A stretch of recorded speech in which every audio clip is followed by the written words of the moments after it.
नमस्कार।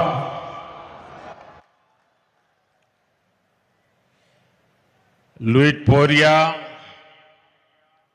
राइजोलोई,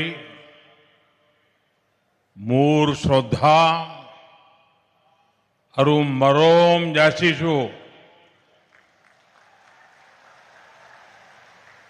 असम के गवर्नर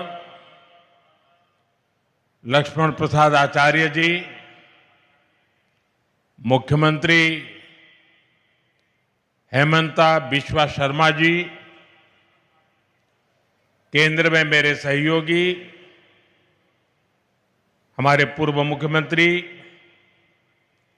सर्बानंद सोनोवाल जी, राम मोहन नायडू जी, मुरलीधर मोहोल जी, पवित्रा मार्गरेटे जी, असम सरकार के मंत्रीगण, अन्य महानुभाव, भाई और बहनों,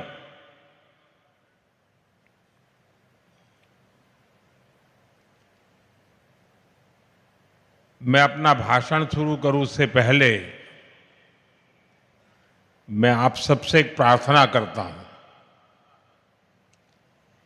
ये आज विजय का आज का जो दिवस है एक प्रकार से विकास के उत्सव का दिवस है और ये सिर्फ असम नहीं, पूरे नॉर्थ ईस्ट के विकास का उत्सव है। और इसलिए मेरी आपसे प्रार्थना है कि अपना मोबाइल फोन निकालिए, उस पर फ्लैश लाइट चालू कीजिए और सबके सब इस विकास उत्सव में भागीदार बनिए। हर एक के मोबाइल फोन का लाइट जलना चाहिए।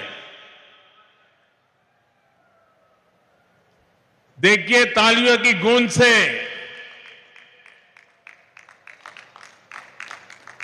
पूरा देश देखेगा कि असम विकास का उत्सव मना रहा है।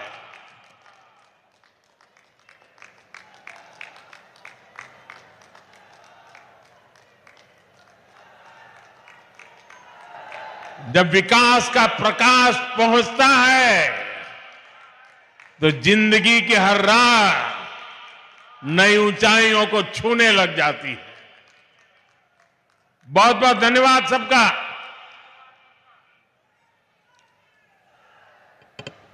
साथियों, असम की धरती से मेरा लगाव, यहां के लोगों का प्यार और स्नेह और खासकर असम और पूर्वोत्तर की मेरी माताओं बहनों का अपनापन, ये मुझे निरंतर प्रेरित करते हैं, पूर्वोत्तर के विकास के हमारे संकल्प को ताकत देते हैं। मैं देख रहा हूं आज एक बार फिर असम के विकास में नया अध्याय जुड़ रहा है और ऐसे में भारत रत्न भूपेन दा की पंक्तियां बहुत सटीक हो जाती है। लुइदोर पार जिलिकाई टूली बोलोई आमी प्रतिज्ञाबद्ध आमी संकल्पबद्ध, यानी लुइत नदी का तट उज्जवल होगा, अंधकार की हर दीवार टूटेगी और ये होकर रहेगा, यही हमारा संकल्प है, यही हमारी प्रतिज्ञा है। साथियों, भूपेन दा की ये पंक्तियां केवल एक गीत नहीं थी, ये असम को प्यार करने वाली हर महान आत्मा का संकल्प था। और आज ये संकल्प हमारे सामने सिद्ध हो रहा है। जैसे असम में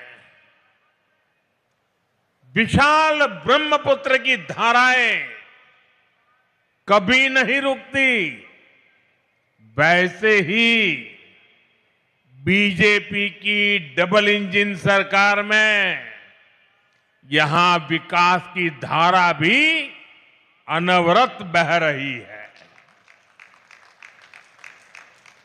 आज लोकप्रिय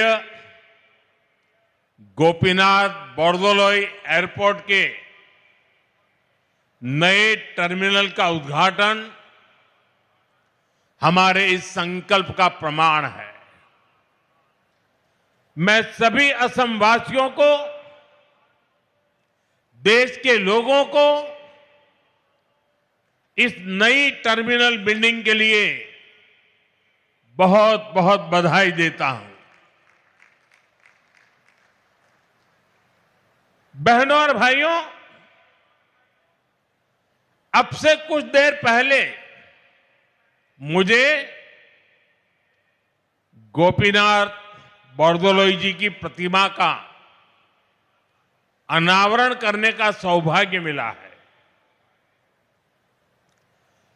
बोरदोलोई जी असम के पहले मुख्यमंत्री थे, असम का गौरव थे, असम की पहचान, असम का भविष्य और असम के हित उन्होंने कभी भी इससे समझौता नहीं किया। उनकी ये प्रतिमा आने वाली पीढ़ियों को प्रेरित करती रहेगी, उनमें असम को लेकर गौरव की भावना जगाएगी। साथियों, आधुनिक एयरपोर्ट जैसी सुविधाएं, कनेक्टिविटी का आधुनिक इंफ्रास्ट्रक्चर, ये किसी भी राज्य के लिए नई संभावनाओं और नए अवसरों के गेटवे होते हैं। ये राज्य के बढ़ते आत्मविश्वास और लोगों के भरोसे के स्तंभ होते हैं। आप भी जब देखते हैं कि असम में इतने शानदार हाईवे बन रहे हैं, एयरपोर्ट बन रहे हैं, तो आप भी कहते हैं अब जाकर असम के साथ न्याय होना शुरू हुआ है। वरना साथियों, कांग्रेस की सरकारों के लिए असम और पूर्वोत्तर का विकास उनके एजेंडे में ही नहीं था। कांग्रेस की सरकारें और उनमें बैठे लोग कहते थे, असम और पूर्वोत्तर में जाता ही कौन है। कांग्रेस कहती थी, असम को, पूर्वोत्तर को आधुनिक एयरपोर्ट की, हाईवेज और बेहतर रेलवेज की जरूरत क्या है। इसी सोच की वजह से कांग्रेस ने दशकों तक इस पूरे क्षेत्र की उपेक्षा की। साथियों, कांग्रेस 6-7 दशक तक जो गलतियां करती रही और मोदी एक एक करके उसको सुधार रहा है। मोदी कहता है, कांग्रेस वाले नॉर्थ ईस्ट जाए या न जाए, मुझे तो नॉर्थ ईस्ट और असम आते ही अपने लोगों के बीच होने का एहसास होता है। मोदी के लिए असम का विकास ये जरूरत भी है, जिम्मेदारी भी है और इसकी जवाबदेही भी है। और इसलिए साथियों, बीते 11 वर्षों में असम और नॉर्थ ईस्ट के लिए लाखों करोड़ रुपयों की विकास परियोजनाएं शुरू हुई है। आज असम आगे भी बढ़ रहा है और नए कीर्तिमान भी गढ़ रहा है। मुझे जानकर अच्छा लगा कि असम भारतीय न्याय संहिता लागू करने में देश में नंबर 1 राज्य बना है। असम ने 50 लाख से ज्यादा स्मार्ट प्रीपेड मीटर लगाकर भी एक नया रिकॉर्ड बनाया है।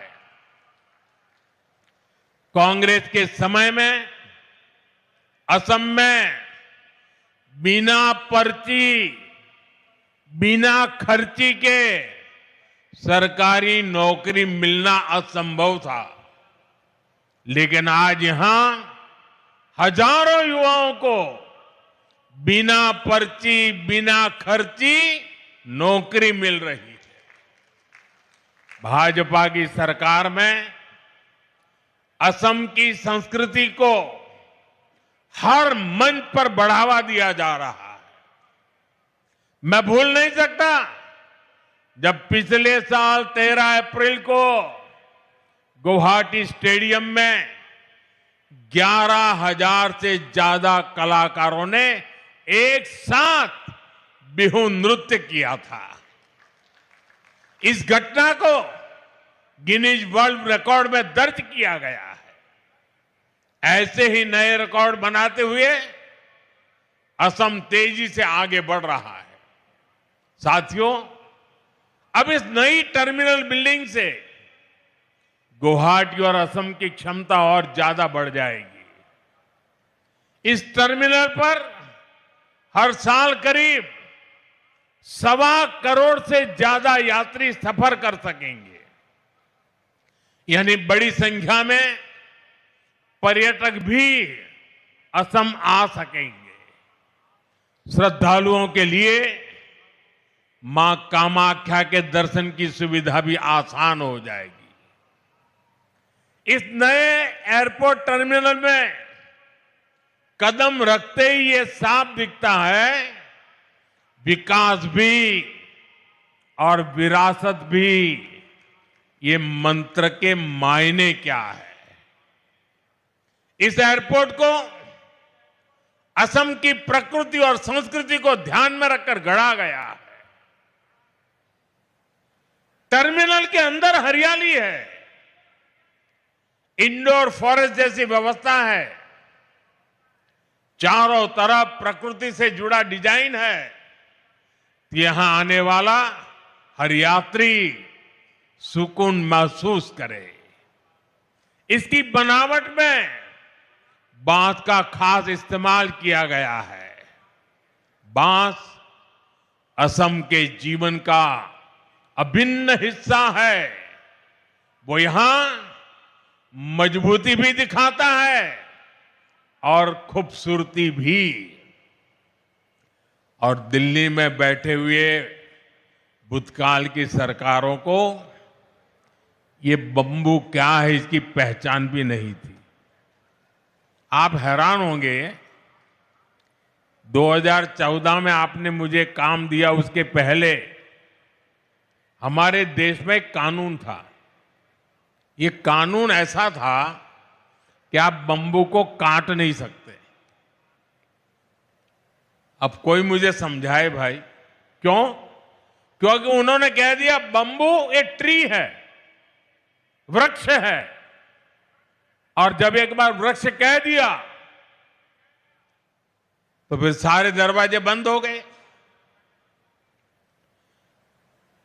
जबकि बाम्बू दुनिया मानती है कि ये एक पौधा है और हमने कानून हटाया और ग्रास की कैटेगरी में जो सचमुच में बम्बू की पहचान है उसमें लाया और तब जाकर के आज ये बाम्बू से इतनी बड़ी भव्य इमारत निर्माण हुई है। और आज अगर आप सोशल मीडिया देखोगे तो दुनिया भर में भारत के एयरपोर्ट की रचनाओं की चर्चा हो रही है। साथियों, इंफ्रास्ट्रक्चर के इस विकास का बहुत बड़ा संदेश भारत की विकास यात्रा की पहचान बन रहा है।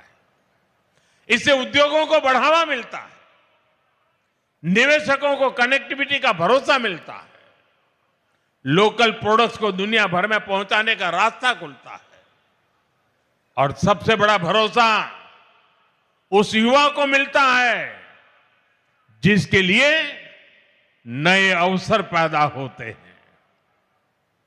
और इसलिए आज हम असम को असीम संभावनाओं की इस उड़ान पर आगे बढ़ते देख रहे हैं। साथियों, आज भारत को देखने का दुनिया का नजरिया बदला है और भारत की भूमिका भी बदली है।